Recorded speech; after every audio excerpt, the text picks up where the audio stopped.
सुनने के बाद फैसला महफूज कर लिया। मजीद जानेंगे बोल न्यूज़ के नुमाइंदे एहतशाम कियानी से। एहतशाम, बताइएगा क्या कार्रवाई हुई समात में, फैसला कब तक सामने आएगा?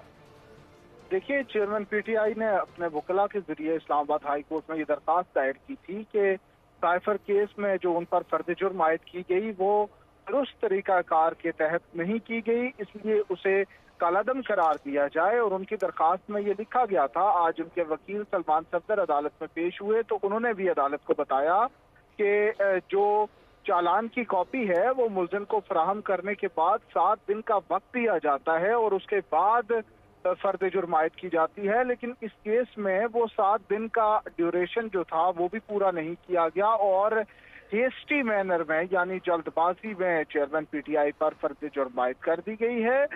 उन्होंने अदालत से ये कहा कि इससे पहले जब इस केस का ट्रायल जो है वो आगे बढ़ाने के लिए जो तरीकाकार अपनाया जा रहा है उसके खिलाफ अदालत से रुजू करना बहुत लाजम था और अदालत को इस मामले में मुदाखलत ठीक करनी है, होगी। बहुत शुक्रिया एहतशाम कियानी अपडेट करने के लिए।